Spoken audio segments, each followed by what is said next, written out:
Grabe mga idols, ang forma nitong bagong labas na model ng FKM Motorcycle Philippines, ang latest Hunter 150 Adventure Scooter. Aba, napakastig nung kanyang front face design mga idol. Ano? Doon tayo napabilib dito eh. Actually, kursunadong ko tong motor na to. At kung papalarin, meron tayong pambayad, bibili natin to. Kita niyo yung kanyang front headlight design? Aba, kung titignan nyo mabuti, yan po ay kahawig or katulad ng isang front headlight design ng BMW. Yun po yung GS1300, yung latest na lang model. Ano? Ang nakagandahan dyan, meron pa tong mga extrang mga auxiliary lights sa gilid niya. Ayan mga idols, kamukhang kamukasan ni GS1300. Ano? The best pa dyan, meron siyang windscreen at yung signal light niya nasa ibabaw. Ano? So, mas maganda yung placement ng kanyang signal light nasa ibabaw. Sa likod naman, ang forma rin ng kanyang tail light, ano? At LED rin yung mga ilaw natin dito. Kakaiba din yung style ng signal light niya, yung mga turn signals natin, ano? Para sa akin, okay. At panalo naman ang design na to. At syempre, pagdating naman sa engine spec ng ating Hunter 150, ang engine nito ay may total displacement, 150cc, single cylinder, 2 valves, air-cooled, fuel-injected at CVT transmission. Ang max power nito 11.5 HP at maximum torque 12.2 Nm yung arangkada natin dito. Mga idols, pagdating naman sa kanyang front suspension, yan po ay telescopic forks at meron na rin siyang rubber boots yung cover, no, para yung mga dirt o yung mga dumi hindi pumasok sa loob ng suspension niya. So off-road ready na rin. Nakita niyo yung fender niya sa front, matakas. At sa likuran naman, naka-dual shock absorber naman ito mga idols. Ang kagandahan dyan, heavy duty na yan. Pwede rin tayong magsama ng ating passenger. Kayang-kaya yan mga idols, walang problema. At napil natin yung bounce niya, maganda rin. Plus, meron na rin siyang pinaka-cover sa likuran. Ano? Ang ganda. Yung mga putik, hindi na rin tatalsik masyado. Front brake naman natin, yan naman po ay naka-hydraulic disc brake. Malaki rin yung diameter ng disc brake natin sa front at yan po ay may 2-piston caliper. And sa mga idol natin na nagtatanong kung meron tong ABS or CBS, ito po ay walang equip na ganon. Mga idols, ang kagandahan din, naka-disc brake na rin ang ating rear brake. Yan din po ay naka-hydraulic disc, 1-piston caliper. So para sa akin, okay na rin doon dahil pareho tayo naka-disc brake ang front and rear natin. At kung titignan nyo yung style ng ating alloy cast wheel, aba, para siyang diamond style ano or Y design. So, yan po ay gumamit ng Kenda tires, dual purpose type. Ang sukat sa harapan 120/70/12 at yan po ay tubeless mga idol. So, quality yan, mas less para sa PMS natin ano. Sa likod naman, same tire yan, Kenda tires din, alloy cast wheel. Ang sukat naman sa likod ay 130/70/12 inch. Tubeless din ito. So, pareho sila ng dual purpose tire sa likod at harap.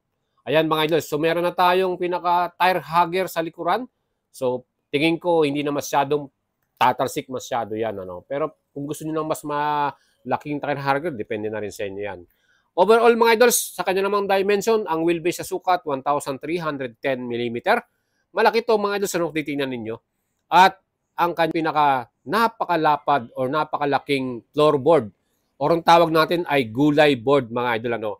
Para sa akin ay malaking advantage yan kasi marami tayong nilalagay na mga daladala nating gamit dyan. O diba? Very comfortable din sa isang rider na meron kang gulay board.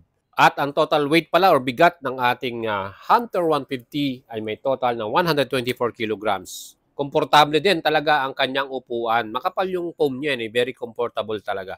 At para sa ating passenger, ganun din. Comfy din yung kanyang seat mga idol. Ano? Ang kagandahan dyan mga idol, tinodo na ng FKM, ano, free na rin or meron na rin siyang ready na top box frame. So kung kayo po ay bibili nito, pwede pa kayong maglagay na kaagad ng top box at sa ating ng FKM offer for this month. So yan po, meron na kayong free top box or helmet. So kung akin, pipiliin ko siguro top box na. And under the compartment, syempre, pwede nating ilagay yung mga daladala nating personal belongings, mga kapote natin, yung mga iba pa nating daladala. Ayan, siguro kasya rin dito ang small size na half-face helmet. O, diba? Perfect mga idols. Ang atin namang fuel capacity ng Hunter 150 ay 7 liters, no? And ang average fuel consumption, nakikita natin dito, 40 to 45 km per liter. So magiging maganda yan para sa ating mga rides, no? Kasi 7 liters, malayo-layo na yun yung mararating natin. And sa rider's view naman, itong Hunter 150, upright yung kanyang pinaka-handlebar, yung riding position. At para sa ating mga switches and button, no? Aba, ayos din. Meron din tayo ditong hazard lamp or hazard switch. Yan po sa pinaka left side. At busina, last sa right side naman, kagandahan dito, meron na rin siyang on and off switch ng ating engine. Plus, on and off switch din ng ating ilaw. Ayan mga idol. O, di ba panalo? Sa inyo mga idols, ano masasabi nyo dyan? Well, para sa akin, talagang ibang klase rin talagang design nitong bagong Hunter 150 na to. And pag nag-off-road ka or gabi na yung rides mo, i-switch on mo lang yung pinaka-auxiliary lights mo ng extra. So magiging ilan na yung ilaw mo dyan? Magiging 4 na. Diba? So yan po ang kagandahan dito sa ating Hunter 150. Yan din yung kanyang pinaka-digital display or panel. Fully digital na rin to. No? Talagang okay naman din. Informative at makikita mo kagad yung ating information. Lalo na yung fuel gauge natin. Merong clock sa bandang right side na to.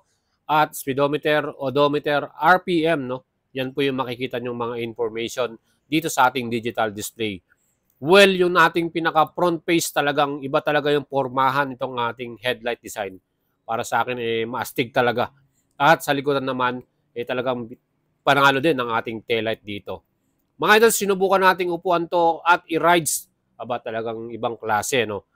Well, ako ay 5'6", talagang yung seat height ito ay sukat na sukat sa atin. Flat-footed tayo dito. I believe sa mga 5'2", 5'3", 5 flat ay manageable pa rin at kayang-kaya nyo pa rin i-rides to. Convenient para sa inyo. Etong bike na to, perfect sa mga nag-EMC taxi. Lalo na yung mga nag-grab. Kasi marami kang madadalang gamit dito eh. May mga deliveries ka, may top box ka, pwede kang maglagay ng side panniers mo. So depende na sa iyo, no? Ito yung tawag nating mini BMW GS. O, di ba? Na scooter type. Wow. So talagang ginalingan na ng FKM Motorcycle Philippines and congratulations sa kanilang pag-launch ng bagong model na to. And mga idol, marami na nag-PPM sa atin. Kung kursunado nyo maglabas itong bagong FKM Hunter 150, let me know. Subukan nyo ang ating alagang boyet. At siyempre, i-assist natin kayo. Tutulungan, endorse natin kayo sa FKM Motorcycle Stores. And siguradong legit, maaasahan, at hindi kayo magkakaproblema. Ayan mga idols, yung mabibigay nating tulong dahil yan po ang ating advocacy na makatulong sa ating mga follower at subscriber. No? Kaya ano pang gagawin nyo mga idols? Mag-send message kayo, mag-PM kayo sa ating Facebook page, Boyet Salabarria. And siyempre, i-assist natin kayo. And yung kanyang kapareho, kakambal na model, yan nga pong Ranger 150 kung saan iba naman yung style at design ng kanyang front headlight. Ano? Ayan, more on na to, adventure trail. Ano? Dahil meron siyang front rack na nakalagay na dyan. So ito naman po ay available na rin. Pareho din sila ng presyo, 78,000. At ang ating Hunter 150 ay 78,000 din. At kung mag-apply kayo ng via installment or financing, meron tayong Cebuana Cycle Finance. Ang kanyang 30% down payment ay may total na 24,356. 12 months to pay, 5,919. 24 months to pay, 3,530. At 3 years to pay, 2,734. Yung mga monthly pay na to ay fixed na yan mga idol sa ating Cebuana. No? Kaya pwede kayong mag-apply via online. Nationwide po ang coverage nila. Kahit saan po kayong lugar. At para naman po sa unit, syempre yung malapit na dealership, pwede natin kayong i-repair. Yan mga idol, ang ating update sa inyo. Again, kung kukuha kayo ng Hunter 150, don't forget to follow and like my Facebook page at send message lang kayo dyan and subscribe sa ating YouTube channel. Ingat po kayo lagi mga idols. And stay tuned sa ating channel dahil marami pa tayong mga bagong motorsiklong paparating sa Pilipinas.